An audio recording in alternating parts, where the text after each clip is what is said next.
Welcome back, everyone, on the journey to transform culture. I'm Steve, and I'll be your guide. Well, I hope everyone's having a fantastic day. Today, let's talk about the 80/20 rule, otherwise known as the Pareto principle.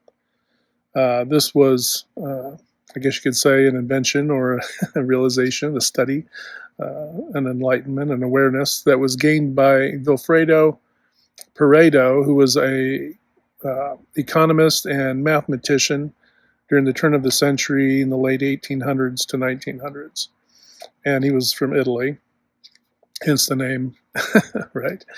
But we affectionately know it as the 80/20 rule.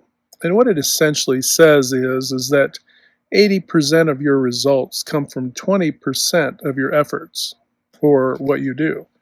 So if you're an organization, it could be manufacturing, it could be products, could be services, whatever it is, whatever the menu of offerings that you have is essentially what it's saying is 20% of those items or that service is providing you 80% of the return monetarily. And this is what he noted, but he was also taught, but he also looked at culture, the economy of culture and so forth, and to see where when you invested, 20% of where you invest is where you get 80% of your return. Oftentimes, though, you don't know that until after the fact. but once you do, so in organizations, the advantage that you have there is that you've got data. You've got data over the course of history of products that you've made. And you see this, and perhaps for those folks who aren't aware, when companies do start to kind of slim down and shave off offerings and to kind of cut back, the parts that they're cutting into are that other 80%, those 80% of things that they do or services or products that they provide that aren't giving them a return. And when they do that, oftentimes you might see an entire plant or an entire facility shut down. Because if some of these organizations have multiple sites, if you've got, you had 100 sites, right? So you have to kind of realize that there's some math going on there. Now, for those who are in leadership roles and ownership roles, this is not foreign information for you. But what we will delve into is this, is that it also applies in other ways. It's very linear, and it's not taking full advantage of the Pareto principle to see it through only one lens. You can look at it, what am I doing that's giving me 80% of my return? Find out what that 20% is that's giving you 80% of your return, and increase how much of that you're doing. And that can work for a while, right? There was a plant that I went to kind of resurrect, you could say, and it was struggling. But that's essentially what I did. I did many things all at once, but the easiest thing to do that kept the plant from shutting down, and maybe this will be a clue for those who are on the edge of trying to figure out, hey, economically we don't know if we're viable, all these things, is to use the 80/20 rule. And what I did was to hone in on 20% of the product that was giving the most return. And then I bolstered the lines, produced 2 more production lines, produced them with a very motivated maintenance team that reproduced 2 production lines in a week. In 1 week. Now, keep in mind, as the corporate side was shaving off portions of this plant and its product offerings, my team, because of the attrition, I believe the team started out around 80, and when I got down there to work on it, by the time I think that they decided to sell it off, they were down into like 32 to 35 people. But here's the kicker. We continued to show profitability. Why is that? Because we leaned into the things that we were doing well, that were providing the most return, and converting as much of that as possible. And that allowed it. Otherwise, That, they went for over a year. Otherwise, they probably would have been done and over in 3 or 4 months or less, probably less. So, uh, so that's the thing. If you're trying to figure out, hey, how do I, bolster business, or how do I bolster anything, any return on your effort? Now, for individuals, you can apply this professionally into your day. If you figure a 10-hour day, and I'm just using a 10-hour day for the easy math in my head, okay? But if you have a 10-hour productive 10-hour day, a day that, hey, this is what I'm doing, and whether that be at work, or maybe you're, work from home, or maybe you, do work around your home, whatever. You think about it. 2 of those hours are giving you your best return. So you can look at your day and say, what are my 2 best hours? What you can literally look and track yourself for a week, 2, a month, whatever. Long enough to where you start to figure out, hey, I feel the best in the morning. So I'm going to get up, I'm going to jam out 2-3 hours of hardcore this to get, to be productive. And then everything else will just be fine. Or it might be the middle of the day. It'll probably be different for different folks, right? And on a team in an organization, no matter how big that team is, this is one thing I'd like to throw a little freebie out to some leaders out there. If your most productive time is for your team is between 9 and 11, when I would never have a meeting? Between 9 and 11. You're kicking yourself right in the shin bone. So make a U-turn, because you missed the turn back there. You're cutting your team out of their most productive time, probably during the most productive time when they need to be engaged with their teams, their departmental or their site teams, and that sort of thing, doing management walks and all these things. Be very strategic about how you set up your meetings. It's not about flavor of the day. Everything should be around strategy, right? And be very tactical in your approach too at your site level when you're doing your meetings on site, for the same reason. Because your team, if they're producing a product, or if it's, it doesn't matter what it is, it could be software, it could be anything, or they're providing service, maybe their high engagement time with customers is, between 8 and 10. Well, don't ever have meetings between 8 and 10. Okay. And this is a good thing to do, is to poll your personnel across, company wide, and go, hey, I want to collect the data here. When is your most productive 2 hours of the day? And you might be surprised to find out some things that you weren't consciously aware of.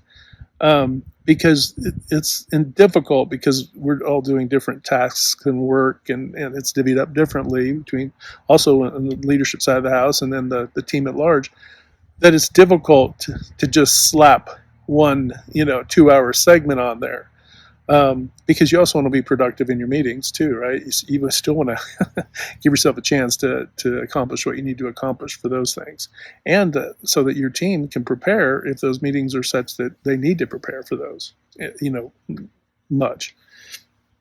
So that's just kind of a bone there throwing out. But the singular view of the 80-20 rule. So let's back up. Now, we've been talking about the positive, the 20% of things that you do that give you the 80% of your best return. Well, flip it. 20% of things that you're doing are providing you 80% of your constraints. Essentially, 20% of everything you do are creating 80% of your problems. So you have to zero in. Sorry about that. You have to zero in on what the 20% of what you're doing that's creating the most problems. It might be a product line, right? It might be the polar opposite of the 20% that's providing the best return. It might be, oh, well, this product, and then I have this one over here, and this one's old, but we still offer it because we have to, and really, is it pride and ego that's hanging on to that? Because maybe that's what launched your company, 40 years ago. Great. Fantastic. You know, leave it in the past. Let it go. Isn't that the Frozen song that the little kid sing? My granddaughter sings, "Let it go." Let it go. It's not helping you. In fact, it's probably hurting your team.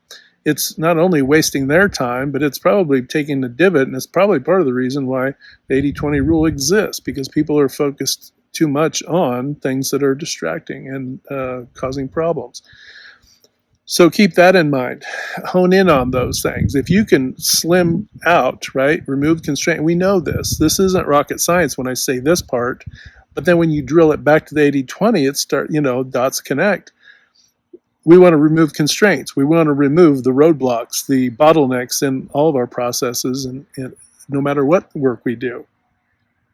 And when we remove those, hey, profitability frees up time. Work gets easier. We see this time and time again. This is not a mystery. We know removing constraints.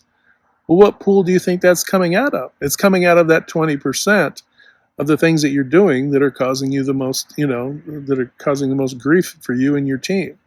So assess those things. Assess those things hard. Get qualitative and quantitative data on it so that you know that what you're seeing is what you're seeing. And if you need to track it for 90 days, 6 months to make sure to double, and if it's a situation where it's an opportunity now to change that product or that service or to redesign it, then do that, right? I'm not saying everything has to go in the trash bin, but I am saying reassess and establish what can be resurrected and rebuilt, right? It's like scavenging parts to build something. It's you might be able to scavenge some things out of that process or out of that product to build a better product, and then to please the customers you have that do use that product in a better way. So in a more innovative way.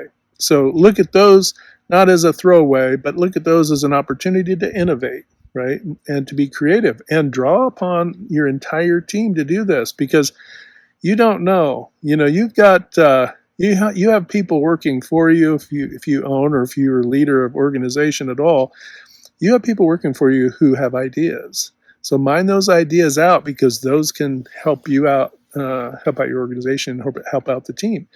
And this can lift all boats, whether it's, developing your team, providing more resources, right? And growing your team as your organization grows or expands. So it can help be a catalyst for that. So we've talked about that. Now let's go into a kind of a third phase of this. We've kind of honed in on kind of the process and the product and the service, but now we have to look at individuals. So if you have a team of 5, I mean, this gets difficult because it's, it could be a little subjective because you're going off of your, you could validate it though with data. If you have a team of 5, use basketball. I'll use basketball for an example. It's kind of the Michael Jordan, Charles Barkley, Julius Erving, Magic Johnson rule. There is one person on that 5 who is your all-star. If the ball's rolling on the floor, they're going to pick it up and they're going to get an immediate score. They're going to get a score, they're going to draw a foul, they're going to go to the free throw line, and they're probably going to push you, potentially, more often than not, they're going to push you for a victory. If we're using the Pareto principle, 3 of those team members, they're doing their part. They're doing their job. So if you use the Bulls as an example, going back into the 80s, okay, and the 90s, make sure I cover all my decades, is that you have a supporting cast. You have a cast that can provide score, right? The Lakers the same way. Now, if you have an all-star like a Magic Johnson that can not only pick up the ball and score at will, but also is a team player, melds in and makes the other players better, that Laker model is kind of what you're shooting for, right? You're looking for people on your team that can do all those things. But just like with the constraints that we talked about earlier, there's probably one person on your team that doesn't put up as much score, and do as much. It doesn't mean that they're useless. It just means that they're not as impact, more than likely. Now, you can take that down, sorry about the wind, you can take that down the toxic line of thinking. Let's just broaden it out and say we have 100 people now, so we don't make it, so we don't pile onto that one person too hard. But if you think about it, if you have 100 people, 20 of those people are probably the polar opposite of the 20 who are contributing the most for your team. And so if you give that 20 all the attention, because that's where the struggle is, what are you affecting? Well, you might be affecting the 80% of the negative outcome. You might be thinking to draw it back. So this is why you can't spend all your time on the 20% that are providing you 80% of your, we'll say, least productive or worst outcomes, right? The highest levels of problems. Because if you do, you're neglecting the 20% that are providing you, right? Now, it's the 80-20 rule, but it isn't an exact science. It isn't right down to the percentage point. It's in a rough estimate, okay? So it's not going to be like you absolutely, you're headhunting for the 1 out of 5 that isn't no. Be aware of it. Be aware of it's being aware of our humanity, really. Being aware of our capabilities. Who do you think probably needs the most development? Probably the 20% who are struggling the most, right? So yes, this is why you have developmental programs. Develop your team. If you're not developing your team, your turnover rate is probably almost in direct correlation to the 80-20 rule. The difficulty is a lot of turnover, not, if we use broad strokes here, industry, it does vary by industry, but we've seen turnover in the 20-some percent to 40%, right, in the recent decade. And so when you look at that, if you were to apply the 80-20 rule, you could probably go, okay, well, 20% of those folks are probably the ones who aren't performing well, and they're getting released and so on. But that number's too low still, right? So why is that? Well, it's probably because you are a couple things. You're not developing any of those folks to move up into that middle 60, okay? And you're not providing attention to your top 20 to be able to cultivate, reinforce, build upon, innovate. You're not really steaming along full speed with your upper 20, which means they're getting irritated because you're not dealing with the 20% who are struggling. They're getting irritated because you're spending more time with those folks. But here's the kicker. If you systematize and develop and create a development program for your team, then that can help carry a lot of the load of those who are developing up from that lower 20 performer group, okay? It isn't to say you're always mathematically going to have 20%, give or take, who are your highest performers and 20 who are struggling. But if you want to move your mean, right, your performance overall up, you need to equally give time and attention to both. Well, I would say both. I should just say spread it out through all of them, okay? Balance is what we're shooting for. But if you were going to just look at those two groups, if you were looking for immediate, I want to remove constraints, I don't mean people, help improve things for the struggling product lines and service, and develop folks who need to develop, who maybe it's their first job, right? If you look at, track the data. Who is leaving your organization the most? Is it the people in their first job or 2 or 3? Is it something you're tracking? You might be tracking, sorry to say it, the silly stuff. If you're tracking, oh, did you like your supervisor? Come on. Did you like working in 170-degree temperature? You did nothing to change the work environment, right? I'm using an extreme, but you get the point. Go for the meat of the matter. Don't come at this weak-kneed. Come at it with a little sauce, and ask the tough questions, because you want to know, why am I losing these people who are in their first, second, and third job? You get maybe the first or second, maybe, right? They're still trying to figure things out. Maybe they're moving, they have school, all these things, right? And you can track that. But if it starts creeping into that second and third and so on, then what is it about the environment? What is it about how they're being treated? What's the dynamic, right? The team development. How is that going? Are you developing anyone? So many organizations that I've come across, the only real development that they go through are the do's and don'ts of HR. You can do and don't people all day long, but if you're not doing anything to develop them, do's and don'ts aren't developing anyone. Okay. Those are fine. If you want do's and don'ts, spend time to create a very succinct and very laser guided, put it together with a fine-tooth comb, your O plan, to make sure that your path to success is well established. And if you want to start out with a simple development tool, create that O plan and then create random tests that you test every 60 to 90 days, everyone in the organization. Why is that? Because if somebody is constantly kind of violating an aspect of the O plan, but it's not because they necessarily that they, it might be a little because they know better, but a little bit more so because they just forget. Well, because it's not prevalent in their mind. It's not part of your conversation. It's not part of your lexicon. It's not part of your communication stream. You're not developing them, in short. So start with something simple. This is a simple nugget. Create an O plan that you can test people to and have everybody in the organization do a randomized test every 60 to 90 days. And I would almost bet that you're going to see the needle move on competence level, on the awareness of your team, on how much of those things become a developmental thing too, right? So if it's a sequence or a procedure of how to handle something, more people are in the know. Hey, what do we do in case of emergencies? What do we do in case this machine breaks down? Your what if scenarios.